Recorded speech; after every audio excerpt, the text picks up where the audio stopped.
नमस्कार, आप सभी का स्वागत है ललित अपराध लाइव न्यूज चैनल में। मैं राधा देवी ले चलते हैं कुछ खास खबरों की ओर। गुजरात प्रदेश की राजधानी गांधीनगर से पुलिस के आला अधिकारी के द्वारा एक बहुत ही महत्वपूर्ण कार्य किया गया जिससे आम जनता को लुटने से बचाएगा आपका मोबाइल फोन का एक वो है ये बोटाद स्पाईवेयर। आपके फोन या डिवाइस में छिपा एक डिजिटल जासूस है। स्पाईवेयर एक प्रकार का सॉफ्टवेयर प्रोग्राम है जिसे सॉफ्टवेयर हैकर्स कंप्यूटर से निजी डेटा चुराने के लिए बनाते हैं। मेलवेयर आपकी निजी फाइलों तक पहुंचकर उन्हें दूसरे डिवाइस में ट्रांसफर कर सकता है, आपकी जानकारी, फोटो, वीडियो, बैंक खाते की जानकारी चुरा सकता है। स्पाईवेयर एक प्रकार का सॉफ्टवेयर प्रोग्राम है जो आपके कंप्यूटर के लिए खतरनाक साबित हो सकता है। ये सॉफ्टवेयर हैकर्स द्वारा कंप्यूटर से निजी डेटा चुराने के लिए बनाया गया एक प्रोग्राम है। हैकर्स की भाषा में मेलवेयर शब्द का इस्तेमाल वायरस, स्पाईवेयर और वर्म्स आदि के लिए किया जाता है। ये तीनों वायरस के ही रूप हैं। स्पाईवेयर आपकी निजी फाइलों तक पहुंचकर उन्हें दूसरे डिवाइस में ट्रांसफर कर सकता है। इसके जरिए हैकर्स आपकी जानकारी, फोटो, वीडियो, बैंक खाते की जानकारी चुरा सकते हैं।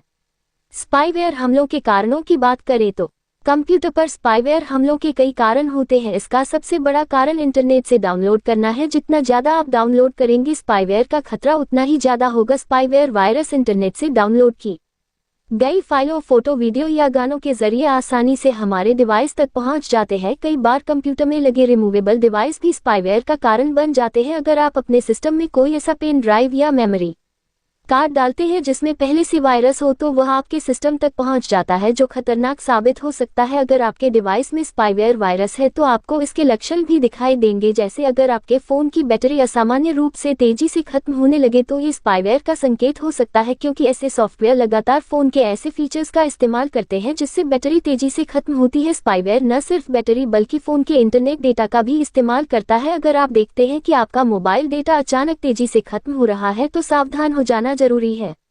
अगर आपके फोन में माइक, स्पीकर या रिकॉर्डिंग तब भी दिखाई देने लगे जब आप कोई ऐप या फीचर इस्तेमाल नहीं कर रहे हों तो ये स्पाईवेयर का एक बड़ा संकेत हो सकता है। साइबर अपराधी स्पाईवेयर की मदद से आपकी निजी जानकारी चुरा सकते हैं और फिर उस जानकारी को लीक करने की धमकी देकर पैसे ऐंठने की कोशिश कर सकते हैं। खासकर अगर आप ई बैंकिंग सेवाओं का इस्तेमाल करते हैं तो ये आपके बैंक खाते से साइबर धोखाधड़ी भी कर सकते हैं। स्पाईवेयर से बचाव के उपायों की बात करें तो आपको केवल विश्वसनीय वेबसाइटों से ही गाने या फोटो आदि डाउनलोड करने चाहिए। इसके लिए आपको कुछ पैसे देने पड़ सकते हैं, लेकिन यह आपके सिस्टम के लिए अच्छा रहेगा। अगर आपके सिस्टम में एंटी स्पाईवेयर या एंटीवायरस नहीं है तो उसे तुरंत इंस्टॉल करें। अपने सिस्टम के एंटीवायरस को समय समय पर अपडेट करते रहे, इससे ये भी पता चल जाएगा कि एंटीवायरस ठीक से काम कर रहा है या नहीं। अपने महत्वपूर्ण डेटा को पासवर्ड से सुरक्षित रखें ताकि उसे आसानी से चुराया या हैक न किया जा सके। आपके द्वारा सेट किए गए पासवर्ड में अंक और अक्षर दोनों का इस्तेमाल होना चाहिए। अपने पीसी में फायरवॉल इंस्टॉल करें। फायरवॉल कंप्यूटर और इंटरनेट के बीच सुरक्षा दीवार का काम करता है, इसे हर समय चालू रखना चाहिए। अनजान लिंक या फाइलें डाउनलोड नहीं करनी चाहिए। रिपोर्टिंग सह संपादक विंध्याचल ओझा, जिला विशेष रिपोर्टर कुलदीप तिवारी। અત્યારે સોશિયલ મીડિયાનો જમાનો છે અને સોશિયલ મીડિયામાં જે ડેટા જનરેટ થાય છે અને લોકોની વચ્ચે જે કમ્યુનિકેશન થાય છે એનાથી પોલીસને આખી જે કામ કરવાની જે કાર્યશાલી છે એમાં આ કઈ રીતે આપણને બેનિફિશિયલ થઈ શકે, કઈ રીતે ફાયદારૂપ થઈ શકે એ અંગે આપણે વિચાર કર્યો અને વિચાર કર્યા પછી ગુજરાત પોલીસ તરફથી એક પ્રોજેક્ટ 1 માર્ચ 2025 રોલ આઉટ કરવામાં આવે। આ પ્રોજેક્ટનું નામ છે જીપી સ્મેશ। કોઈપણ વ્યક્તિને પોલીસ સાથે કોમ્યુનિકેટ કરવા હોય, એમની કોઈ રજૂઆત હોય, એમની કોઈ ફરિયાદ હોય, એમનો કોઈ અભિપ્રાય હોય તો એ સોશિયલ મીડિયાના માધ્યમથી લોકો કરતા હોય છે।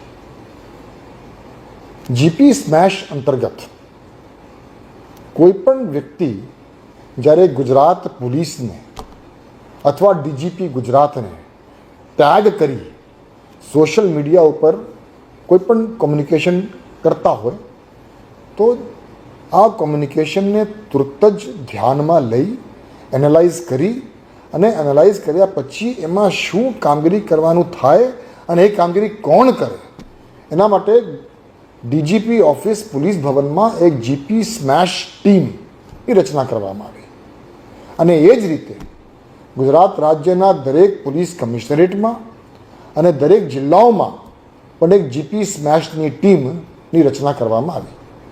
હવે દાખલા તરીકે કોઈપણ વ્યક્તિ ડીજીપી ગુજરાતને અથવા ગુજરાત પોલીસના હેન્ડલ ઉપર કોઈ સોશિયલ મીડિયાના માધ્યમથી આપણને કોઈ માહિતી આપે અથવા કોઈ રજૂઆત કરે, કોઈ ફરિયાદ કરે અને એ ફરિયાદ દાખલા તરીકે સુરેન્દ્રનગર જિલ્લાનું હોય તો તુરત જ આપણી સોશિયલ મીડિયા હેન્ડલથી એસપી સુરેન્દ્રનગરને આપણે ટેગ કરી નાખીએ છીએ.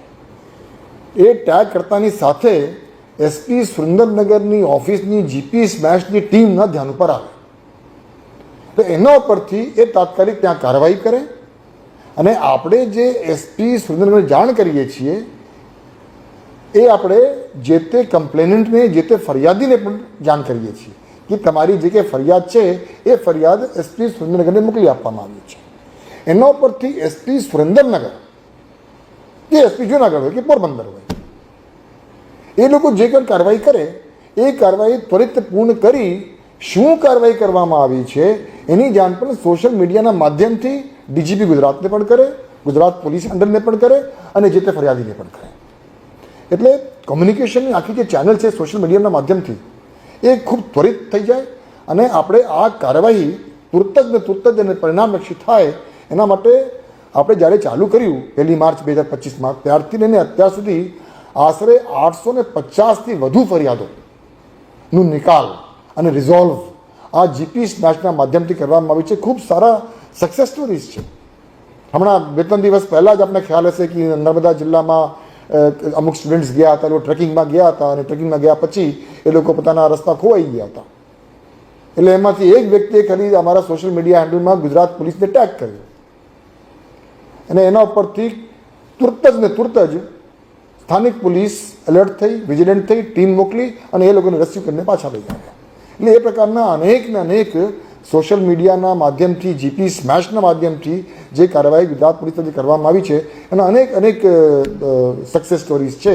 અને સોશિયલ મીડિયાના માધ્યમથી આ જે આખું જે કોમ્યુનિકેશન છે એ કોમ્યુનિકેશન ગુજરાત પોલીસ પોતાના બેનિફિટ માટે અને લોકોના બેનિફિટ માટે ઉપયોગ કરવાનું એક જીપી સ્મેશ પ્રોજેક્ટ અમલમાં મૂકવામાં આવ્યો છે.